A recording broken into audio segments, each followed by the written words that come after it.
For the second time, a United Nations-run school in Gaza has been bombed by Israeli forces. As many as 90 Palestinians were wounded in the attack. 19 people are dead. The shelling landed around 5 a.m. early Wednesday morning.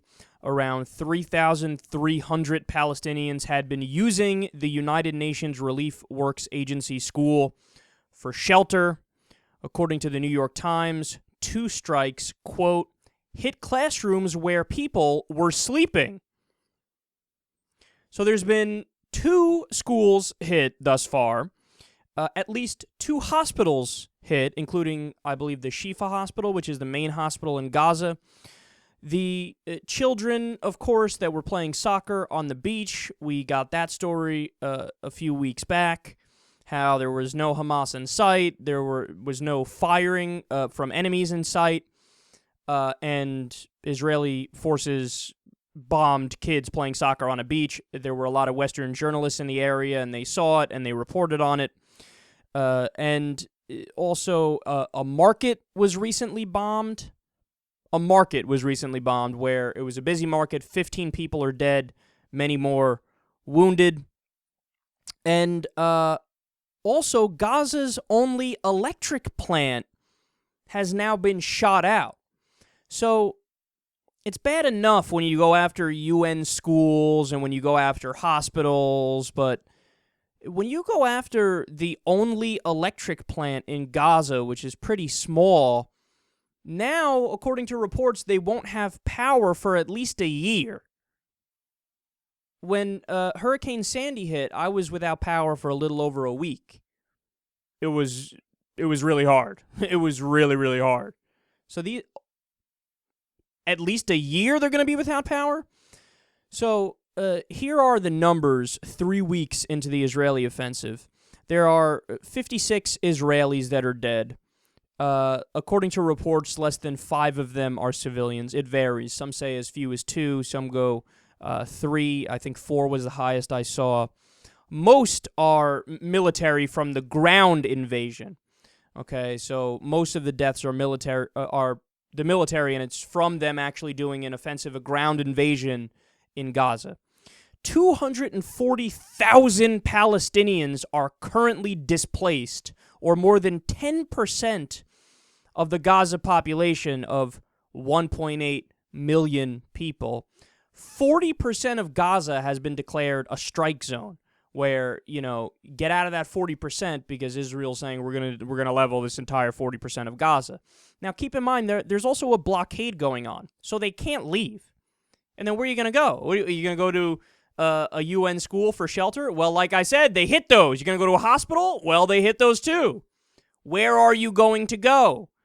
This is like a nightmare scenario, and a lot of people have rightly pointed out at this point, it's almost like Gaza is an open-air prison. You're blocked in, and what are you going to do? Hey, we're going to give you a warning, get out. And sometimes they give warnings like 5-10 minutes before they bomb. People can't get out in time, right? And then if you leave and go to a shelter, well, maybe that gets hit too. Now, in total, there's been 1,118 Palestinians killed. That number is rising daily. At least 827 of them are civilians. 827. 131 are women, and 243 are children. Now, understand something. When people fire back and they make the criticism, well, you have to understand, Hamas uses human shields, and Hamas is evil, and they want more dead Palestinians and dead Israeli civilians. Is there a grain of truth to that? I'm sure there is. Some members of Hamas are flat-out terrorists, and they want to attack civilians. They're shooting rockets into civilian territory in Israel, and that should be totally denounced, and that's wrong, and that's terrorism, and that's horrific and bad.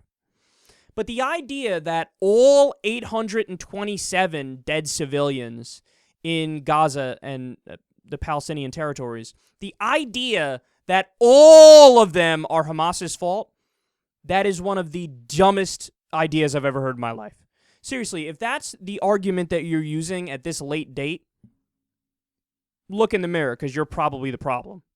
Okay, what you're doing at this point is rationalizing for horrendous attacks on terrible areas that should be totally off limits. Okay, and then the argument goes, well, there were some Hamas rockets in the hospitals, and that's why they attacked them. Now, let's stop and think about that for a second. Number one, reports are that the UN hospitals that did have weapons in them, right, what ended up happening? Well, people at the hospital brought the weapons, put the weapons out in the open and said, oh my God, there were weapons here, we're turning them over now, right? So they got rid of them, okay? But then Israel is using that to say, no, in every hospital there are Hamas weapons, so it's justified when we attack the area. Really? So, first of all, again, there's no evidence that all the hospitals they're hitting, every one of them has weapons, or all the schools have weapons. No evidence. They're just claiming that that's the case, right? But even if it were true, let's give them the benefit of the doubt. Even if that's true, we had a debate in the United States of America as to whether or not it was ethical and moral and just to kill Osama bin Laden when it was just him, right? Do the SEAL Team 6 go in there, boom, break down the door and try to get just him? That was an ethical dilemma. Now change that to, well, what if it was Osama bin Laden in a hospital surrounded by women and children, and the only way we could get them is not through special forces but using a bomb? Would you press the button to kill Osama bin Laden if he was in a hospital with all innocent women and children? Would you do it in that scenario? I wouldn't. I probably would do it if it was him by himself, right? I would. But if you put him in the mix, if you say, Kyle, you can kill Osama bin Laden, but you also might get 20 women and children in the process and injure hundreds of others, I would say, that's nice. Come back to me when we can isolate him alone. That's not a moral question. Is it a moral question whether or not we bomb a hospital if there are civilians in there? I don't give a fuck if there are rockets in there or not rockets in there. And again, you didn't present the evidence that there's rockets in there. Either way, I'm not going to attack. You don't attack schools. You don't attack hospitals. It's amazing I have to bring this up in the year 2014. Nobody is a fan of Hamas. Nobody is defending Hamas. Of course, they shouldn't fire rockets into Israeli territory. But Israel has Iron Dome. They knocked 90% of the Hamas rockets out of the sky. This isn't a fair fight. This is Mike Tyson in his prime versus a deaf, blind dwarf who was dragged out of the audience and told to fight Mike Tyson in his prime. This isn't a war. It's a slaughter. Okay? And here's the bottom line, man. What's the end goal? Benjamin Netanyahu, the Likud party, the right-wingers of Israel, and everybody who would continue to defend them at this point. What's your end goal? What's your end goal? Oh, well, we've already done 3 weeks of indiscriminate bombing, killing 80% civilians, a lot of women and children, destroyed Gaza. Our goal is to do 3 months of it. Is that a goal? Is that what you want? 6 months of it? How long do you want to go? 3 years? How long do you want to go? Oh, Kyle, you're creating a straw man. You're misstating what our actual beliefs are. The reason why we're doing it is because we're trying to weed out Hamas and get Hamas. Well, that's fascinating and that's wonderful. Well, if that's the case, you're either stupid or incompetent because you're creating at least twice as many Hamas by killing so many innocent women and children.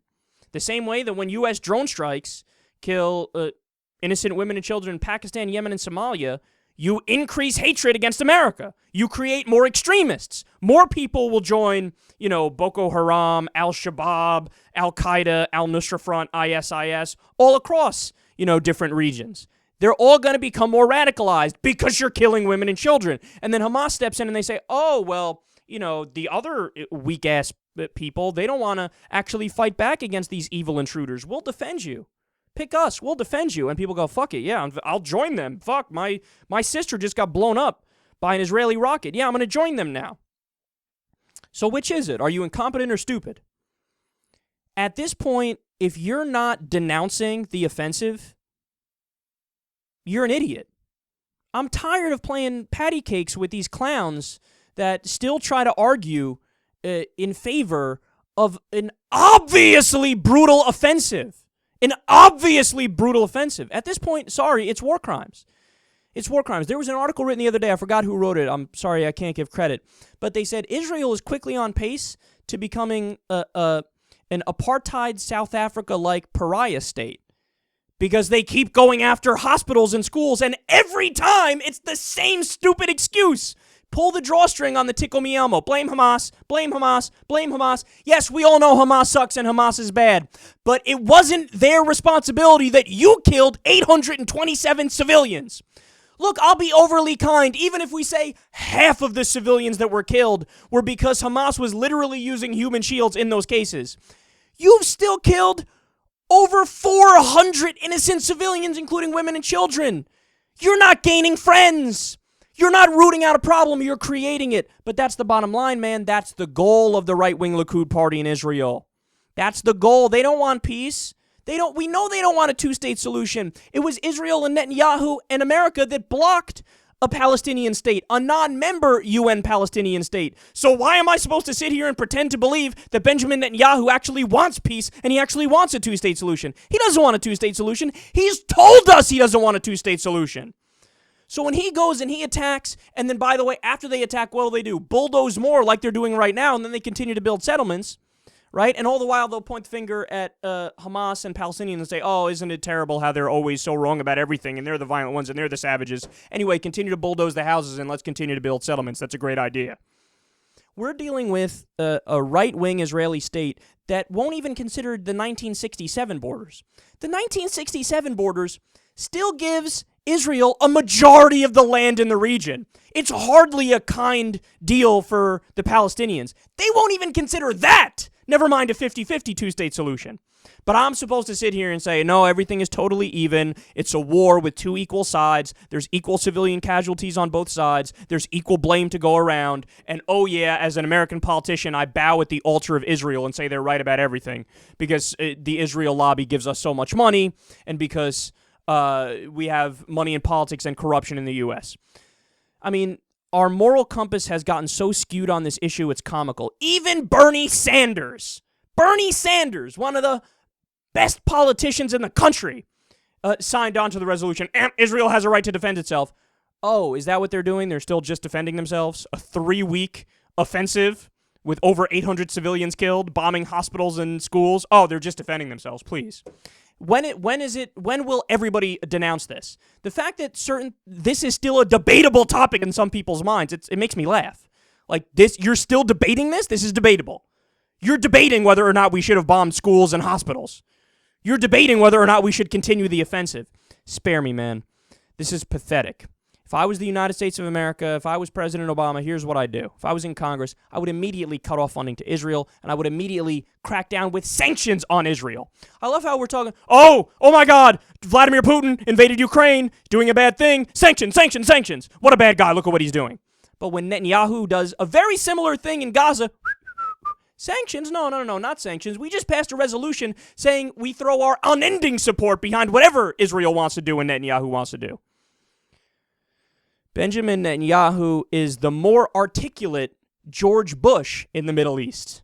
Okay? Time to start treating him like that and acknowledging reality.